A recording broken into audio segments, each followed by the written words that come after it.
Pourquoi tant de souffrances? Pourquoi tant d'échecs dans nos vies?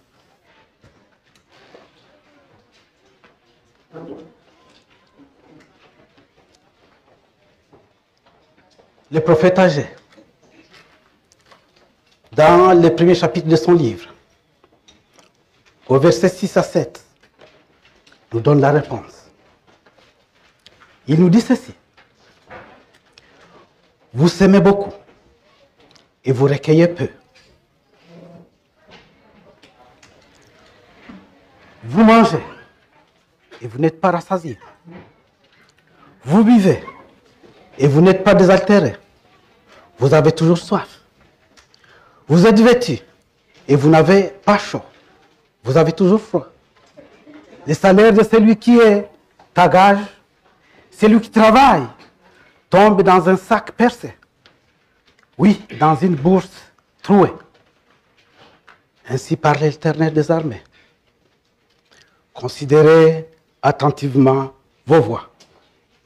Réfléchissez à ce qui vous arrive. Alléluia. Amen. C'est une remarque, c'est un avertissement.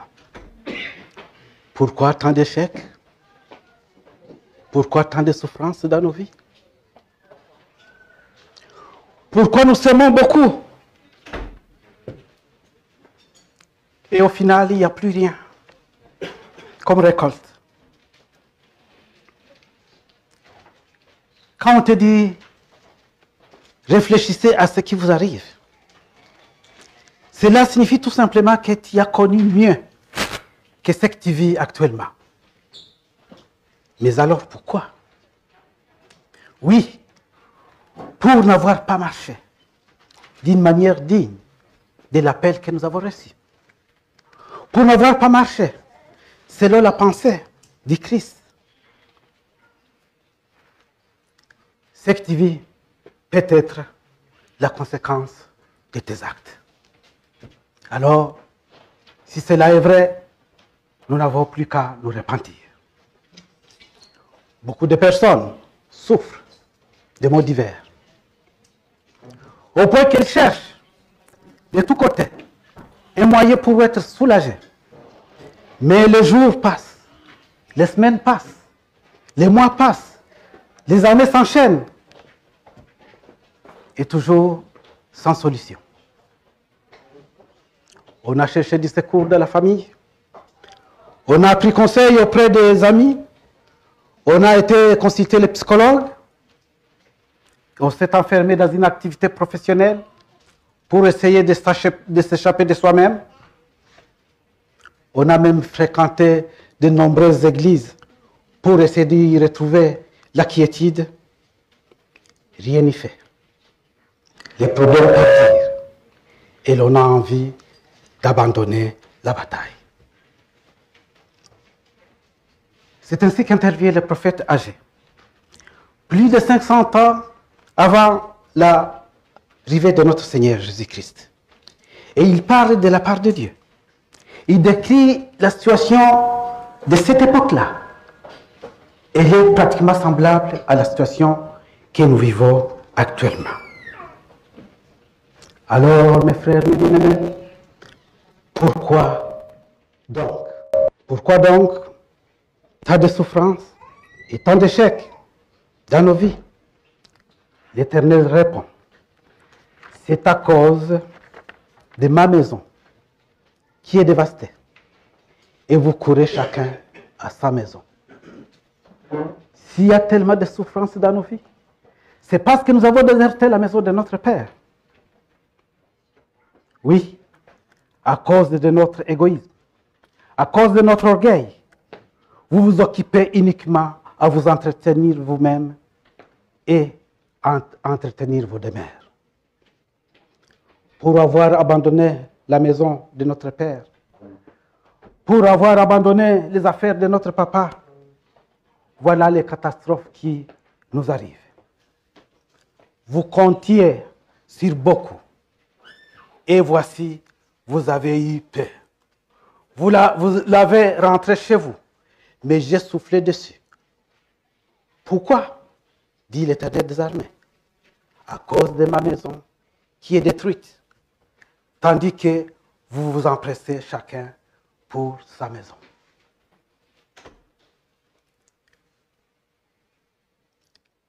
La maison détruite de notre Père Céleste, c'est aussi toutes ces âmes perdues que nous voyons périr sans leur voler au secours. Oui, leur voler au secours en leur apportant la bonne nouvelle de l'Évangile, la bonne nouvelle du salut. N'oubliez pas, mes bien-aimés, dans le Seigneur qu'il est écrit, nous sommes les temples de Dieu. Nous sommes les temples de Dieu. Ce n'est pas seulement ce temple, cette maison que Agé a dit au peuple juif que vous avez abandonné la maison de l'Éternel. Vous vous êtes occupés uniquement de vos maisons. Vous voyez comment la maison de l'Éternel est en lambeaux, alors que vos maisons sont bien lambrisées. Non, il n'y a pas seulement que ça. Il y a tant de maisons de l'Éternel qui errent dans ce monde sans soutien, sans salut. Voilà à quoi nous appelle notre Seigneur. Et la conséquence d'avoir abandonné la maison de notre Dieu est vraiment cinglante. C'est pourquoi les cieux vous ont refusé la rosée. Et la terre vous a refusé ses produits. J'ai appelé la sécheresse sur les pays, sur les montagnes, sur le bleu, sur le mou, sur l'huile, sur ce que la terre peut apporter, sur les hommes et sur les bêtes, et sur tout le travail de vos mains. Tout simplement parce que nous n'avons pas mis Dieu à la première place. Voilà un ensemble de catastrophes qui nous guettent. Tout ce qui a entendu la voix de l'Éternel à travers les paroles du prophète Agé et la mission qui lui a été confiée firent saisis de crainte. Agé les rassura en leur disant, voilà ce que dit l'Éternel, je suis avec vous. Je suis avec vous.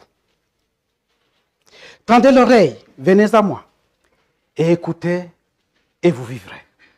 Voilà ce que nous dit Ésaïe chapitre 55 verset 3. Car dans ma présence, il n'y a pas de souffrance, il n'y a pas d'échec.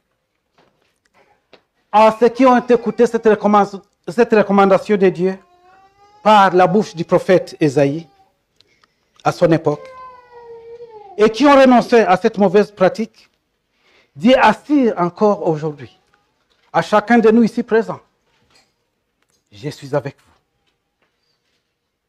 Je suis avec vous. Alléluia. Amen.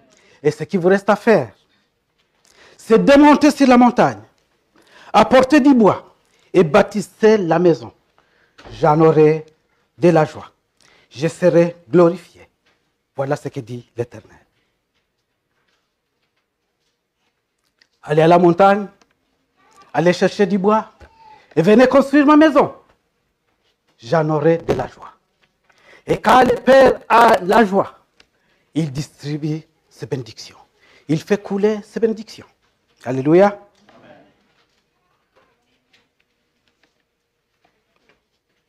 Montez sur la montagne, apportez du bois et bâtissez la maison. C'est comme s'il nous disait encore, allez vers les nations et faites-les mes disciples. Alléluia. Ces paroles restent actuelles, n'est-ce pas? On peut bien voir son couple s'est désagrégé. Sa situation financière s'est détériorée. La maison s'est vidée. Les amis nous rejetaient. Nous pouvons perdre tout espoir. Mais examinons plutôt où se trouve le nez du problème. Vous s'aimez beaucoup et vous recueillez peu.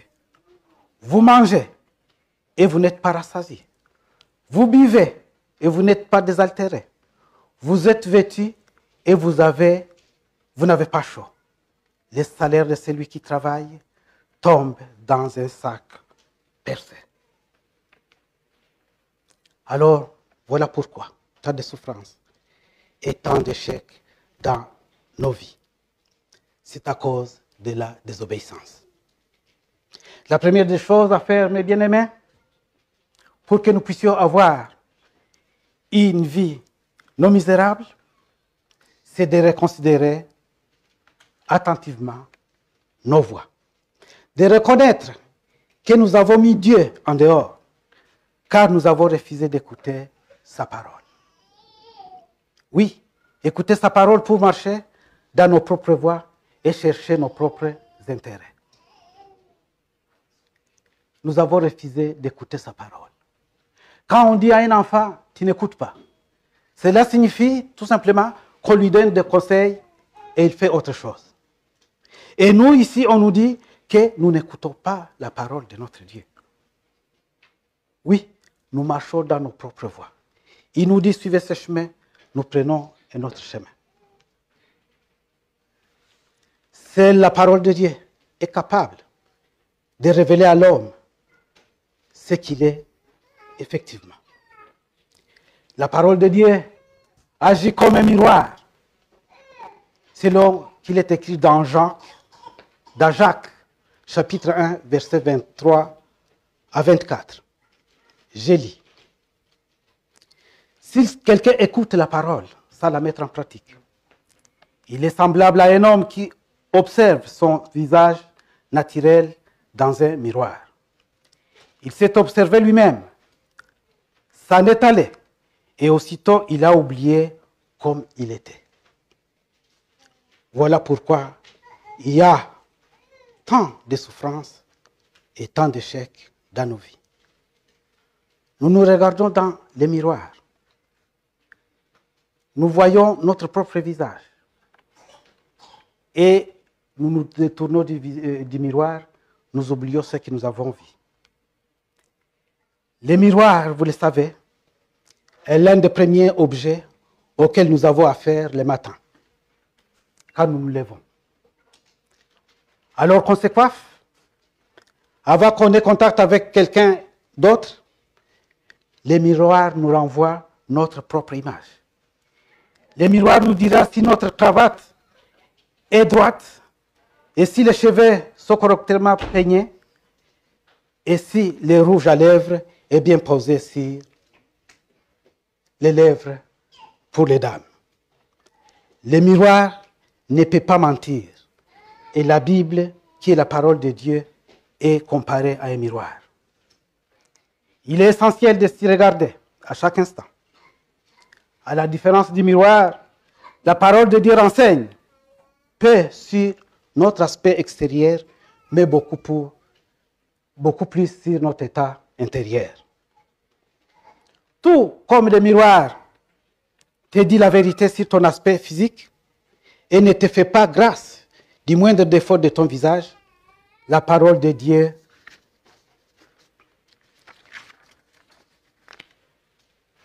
te dit, sans te flatter, ce que tu es. Il n'y aura même pas de quoi en être. Quand la parole de Dieu nous parle, il arrive des fois que la parole de Dieu nous décourage. Il arrive des moments où cette parole est bien forte, que nous avons envie de fuir. Mais heureusement, il n'y a pas seulement que des condamnations dans la parole de Dieu. Il y a aussi l'amour. Il y a aussi la consolation qu'on peut y trouver.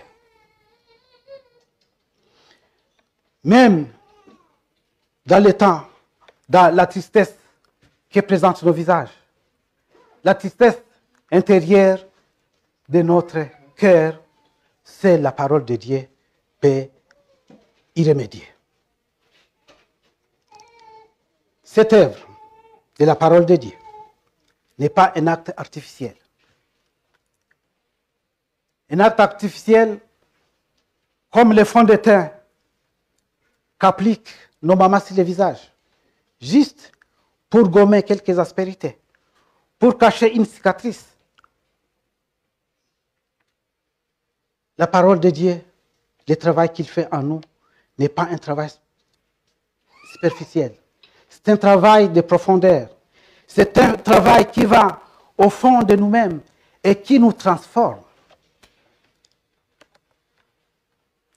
Et si nous nous laissons transformer, voilà la seule façon de pouvoir échapper à tant de souffrances et à tant d'échecs. La deuxième chose que nous devons savoir pour bénéficier de ces changements est que nous devons accepter la main tendue de notre Dieu. Oui, cette main tendue à travers son Fils, cette main tendue qui a conduit Jésus sur la croix de Golgotha pour nous donner les pardons divins. Nous cherchons plus à bâtir nous-mêmes. Nous nous occupons de nos propres affaires au lieu de nous occuper des affaires de Dieu. Cherchons à bâtir. Cherchons à embellir la maison de Dieu par nos offrandes et nos actions de grâce. Car une vie dans laquelle Dieu n'est pas la priorité est vouée à l'échec. Et tôt ou tard, ce sera des grandes souffrances et tant d'échecs qui tapissent dans nos vies. Nous avons des exemples courants. Il y a tant de milliardaires qu'on suppose être heureux, mais qui finissent par se suicider. Et s'ils ne se sont pas suicidés, ils vont chercher à faire des pactes avec des occultistes. Ils font des pactes avec Satan parce qu'ils n'ont pas trouvé le bonheur, la paix et la joie dans cette immense richesse qu'ils ont. Alors que nous avons la possibilité de nous tourner vers notre Père, lui qui est le pourvoyeur de toutes choses et qui nous les donne chaque fois que nous le demandons. Notre Dieu est bon pour nous. Il est bon aussi pour les ingrats. Il est bon aussi pour les méchants. Et il nous invite ce matin à aimer nos ennemis, à ne pas les juger et à les aimer de tout notre cœur. Je vous l'ai dit, à vous qui m'écoutez, aimez vos ennemis, faites du bien à ceux qui vous haïssent, aimez vos ennemis, sans rien espérer en retour, souhaitez du bien à ceux qui vous maudissent, priez pour ceux qui vous calomnient, à celui qui te frappe, sur une joue, présente l'autre joue. Oui, présente l'autre joue, ceci vous évitera des souffrances et tant d'échecs. Tendre l'autre joue à celui qui nous a frappés ne suffit pas provoquer inutilement une seconde gifle. Il s'agit ici d'une attitude qui nous indique que tout chrétien devrait avoir pour faire la paix. Pour apaiser une situation qui est en train de monter, alors ce serait beaucoup plus facile que nous nous abaissions, que nous nous humilions, qu'on puisse recevoir cette deuxième gifle. Si ça fait plaisir à celui qui nous gifle, alors tout simplement, on aura évité tant de souffrances et tant d'échecs. Soyez miséricordieux comme votre Père céleste est miséricordieux. Dieu nous invite au partage. Et à cause de ce partage, ceci nous invite à avoir moins de souffrances et avoir moins d'échecs. Oui, soyez miséricordieux. C'est ça l'attitude que nous devons avoir en tant que chrétiens. Prions pour notre Église, afin qu'elle soit le véritable lieu de la miséricorde gratuite de Dieu. C'est-à-dire, là où tout le monde puisse se sentir aimé, puisse se sentir accueilli, puisse se sentir pardonné et encouragé à vivre selon l'évangile de la miséricorde. Prions aussi pour ce monde qui est miné par l'indifférence. Et pourtant, la différence mutuelle doit être exprimée entre chrétiens. Nous devons exprimer de l'amour, de l'attachement envers nos frères chrétiens, envers nos semblables. Oui, et pour y arriver, nous devons être revêtus de l'humilité. L'humilité préserve la paix et l'ordre dans nos foyers, dans toutes les églises et dans tous les rassemblements chrétiens. L'humilité devrait nous envelopper comme un manteau en hiver quand il fait froid. Car l'orgueil ne sème que le désordre. Être humble et soumis, être réconcilié avec Dieu, oui, cela est la pensée de Christ. Cela donne une grande consolation à notre âme. Cela est la chose la plus importante que la satisfaction éphémère que nous éprouvons quand nous nous éloignons de Dieu en cherchant des biens du monde. Humilions-nous dans la main puissante de Dieu, en fait que nous soyons élevés au temps convenable.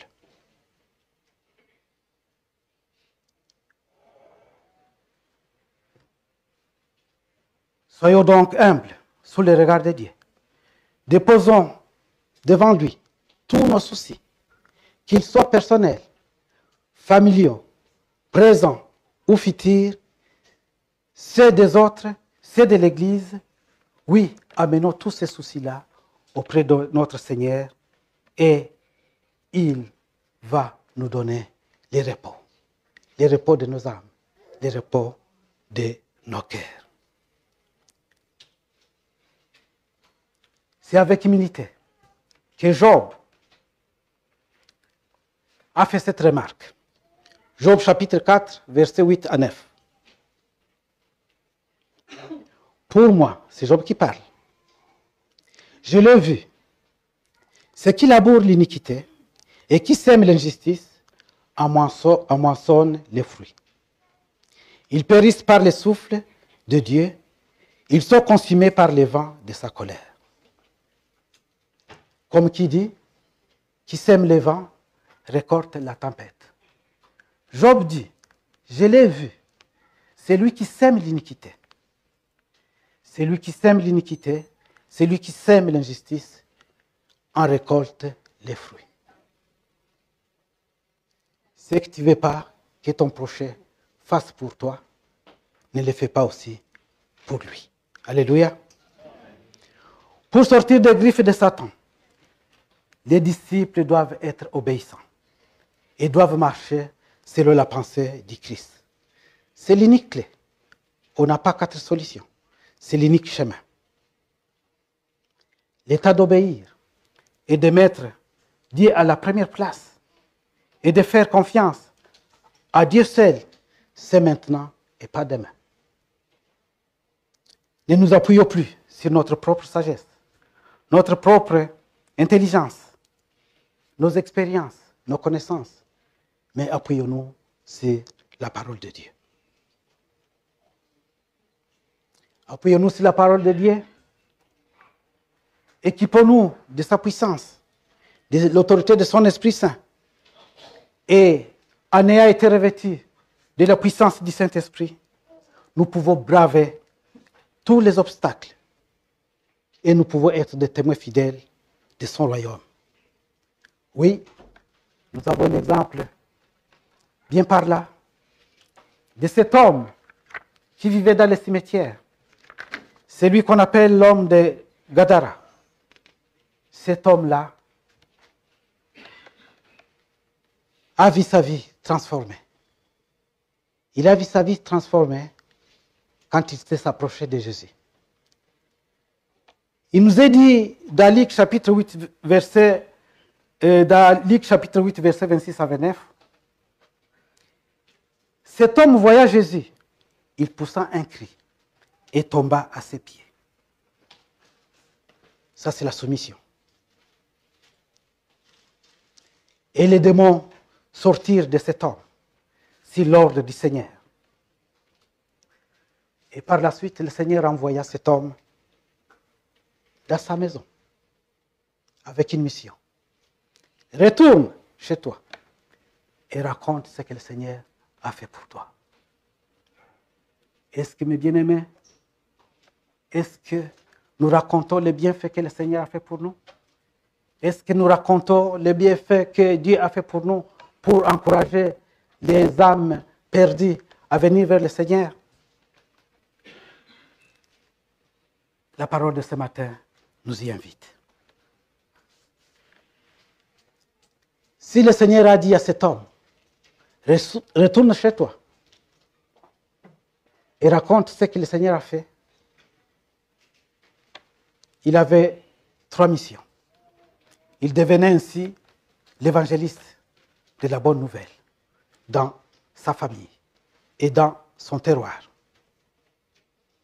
Ceci permettait aussi à notre Seigneur à pouvoir étendre la bonne parole du salut vers les nations païennes ou vers les païens.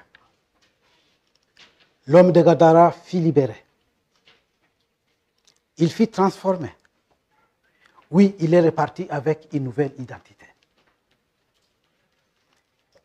Et cette nouvelle identité, c'est ce que nous recevons quand nous venons à Christ. Les possessions démoniaques est une réalité que nous ne pouvons pas ignorer. Oui, la possession démoniaque commence par diverses formes d'addiction. La drogue, la pornographie, etc. Les démons sont des messagers de Satan. Ils sont actifs et ils essaient de déformer la parole de Dieu. Et en déformant la parole de Dieu, ils nous entraînent dans des souffrances inutiles, dans des échecs que nous pouvons éviter si nous restions accrochés à la parole de Dieu.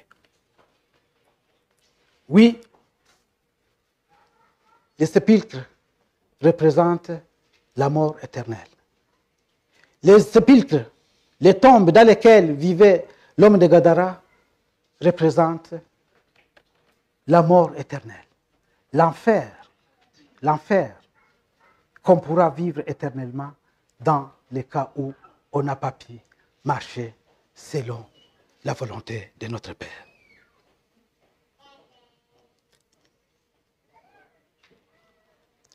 La vérité est que ce récit de l'homme de Gadara nous montre qu'en Jésus, nous avons la liberté. Jean chapitre 8, verset 36. Dans la parole de Dieu, nous sommes transformés. 2 Corinthiens chapitre 5, verset 17. Dans la parole de Dieu, nous trouvons notre raison d'être. 2 Corinthiens chapitre 5, verset 14.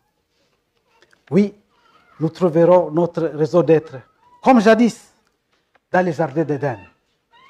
C'est-à-dire là où il n'y avait pas de souffrance, là où il n'y avait pas tant d'échecs. Les psaumes, chapitre 40, verset 1 à 2, nous dit « J'avais mis en l'Éternel mon espérance, et il s'est incliné vers moi. Il a écouté mes cris. » Dieu est le même, hier, aujourd'hui, et éternellement. Il n'a pas changé. Cette expérience avec les psalmistes, cette expérience avec David, nous invite au partage en ces jours. Il est encore possible pour nous de pouvoir bénéficier de la grandeur de Dieu, de sa miséricorde. Ainsi, Paul nous prévient. Paul nous alerte. Dans Galates chapitre 5, verset 7, il nous dit, « Mes bien-aimés, vous couriez si bien jusqu'alors, et qui vous a arrêté, qui vous a empêché d'obéir à la vérité. » Voilà ce que nous dit Paul dans Galates chapitre 5, verset 7. Nous étions sur la bonne voie.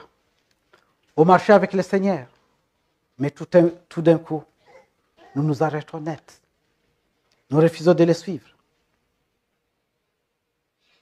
Alors, quelles sont les raisons qui font que nous perdons la foi. Il n'y en a pas plusieurs, mes bien-aimés. Nous perdons la foi souvent parce que nous avons prié et nous n'avons pas été exaucés. Nous perdons la foi souvent parce que nous avons prié et que la réponse tarde à venir. Nous perdons la foi souvent tout simplement parce que nous avons détourné nos regards. Au lieu de regarder vers Dieu, au lieu de fixer nos yeux vers Jésus, nous avons détourné notre regard en regardant les choses du monde. Galates 3.3 nous dit, « Êtes-vous tellement dépourvus de bon sens qu'après avoir commencé à marcher avec l'Esprit, et maintenant, vous vous mettez à marcher par la chair. » Vous avez commencé par marcher avec le Saint-Esprit. Et à cause des difficultés de ce monde, vous vous arrêtez de marcher avec le Saint-Esprit et tout ce que vous trouvez à faire, c'est marcher selon la chair. Tu as commencé par l'Esprit au départ, tu comptais sur lui en toutes circonstances, mais à la suite de certains événements malheureux et des difficultés de la vie, et à la suite de tant de souffrances et tant d'échecs, tu te laisses tomber. Tu laisses tomber le secours du Saint-Esprit et tu commences à compter sur tes propres forces, sur tes capacités. Est-ce que c'est ce que tu veux, ma sœur, mon frère? N'arrêtez pas à obéir à la vérité. Oui, c'est la vérité et la parole de Dieu. Continue à faire du bien, à être un homme de foi, un homme juste. Oui, continue ta course jusqu'à ce que tu remportes la couronne de vie, celle que Dieu a préparée pour toi et moi si nous persévérons. Pourquoi t'arrêtes-tu maintenant? Pourquoi t'arrêtes-tu sur la route? Alors que tu es peut-être au bout du tunnel. Au bout du tunnel parce que nos vies, c'est comme des billes qu'on fait entrer dans un tuyau. Les billes, il ne sait pas combien de billes qui sont derrière. Il ne sait pas combien de billes qui se trouvent devant. Mais à force d'enfoncer les billes, de mettre les billes dans le tuyau, un des billes bien précis arrivera un jour à la sortie du tunnel. La sortie du tunnel pour nous, c'est la mort. Et nous sommes dans ce tuyau-là qui nous conduit vers la mort. Cette mort peut conduire vers la mort éternelle ou vers la vie éternelle. Comme nous ne savons pas à quel endroit nous sommes dans ce tuyau-là, peut-être nous sommes encore au début, peut-être nous sommes presque à la fin, peut-être nous sommes au milieu. Tout ce que la parole de Dieu nous demande, c'est d'avoir les yeux fixés sur notre Seigneur. C'est de marcher selon ses voies. Alors, mes bien-aimés, pourquoi tant de souffrance? Pourquoi tant de peine? Tout simplement parce que nous avons abandonné la maison de notre Dieu. Et abandonner la maison de notre Dieu, ce n'est pas cette maison faite de briques. Non. J'ai dit tout à l'heure que la parole de Dieu nous dit que nous sommes le temple du Saint-Esprit. Nous sommes la maison de notre Dieu. Dieu habite en nous et nous devons prendre soin de notre corps. Et la meilleure façon de prendre soin de notre corps, ce n'est pas de bien s'habiller, non. C'est de pouvoir plonger nos vies dans sa parole, de marcher selon ses préceptes, de marcher selon ses commandements. Mon frère, ma sœur, ce matin, Si nous voulons éviter tas de peine et tas de souffrance, nous devons nous humilier. Nous devons vivre dans l'humilité. Oui, nous avons dit que l'humilité nous évite des querelles. L'humilité dans la maison de Dieu nous évite des disputes. Si, tout simplement, nous vivions dans ce monde et qu'il y a suffisamment d'humilité, le monde serait meilleur. Et le monde sans Dieu, c'est ce que nous vivons aujourd'hui. Vous voyez les catastrophes qui sont. Alors, tournons nos regards vers notre Dieu. Occupons-nous des affaires de Dieu. Les affaires de Dieu, c'est d'aller chercher les âmes perdues et les ramener à notre Dieu. Que Dieu vous bénisse. Amen. Nous allons prier, mes bien-aimés. Que Dieu nous donne la capacité de pouvoir regarder à lui. Papa, après avoir écouté ce message, nous te demandons d'abord de nous pardonner. Pardonne-nous, Seigneur, d'avoir été rebelles à te suivre. Pardonne-nous d'avoir été rebelles à ta parole.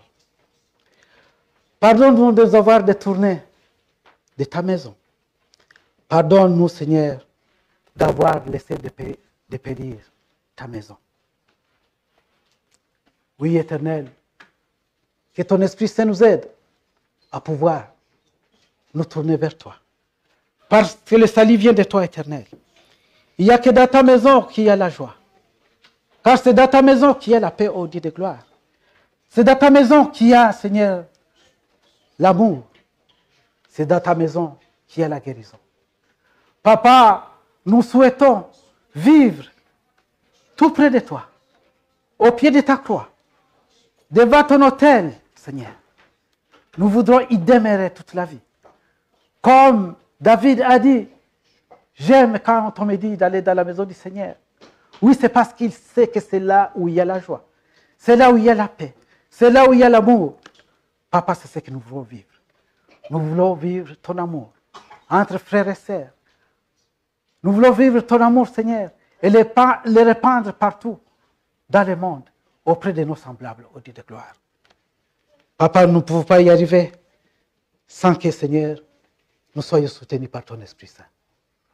Gloire te soit rendue au Père, parce que tu nous as parlé ce matin. Tu veux, Seigneur, que nous marchions selon ta volonté. Que nous ayons l'Esprit qui était en Jésus. Tu veux, Seigneur, que nous soyons déjà humbles et que ton Esprit nous y aide. Nous t'avons ainsi prié au nom de Jésus. Amen.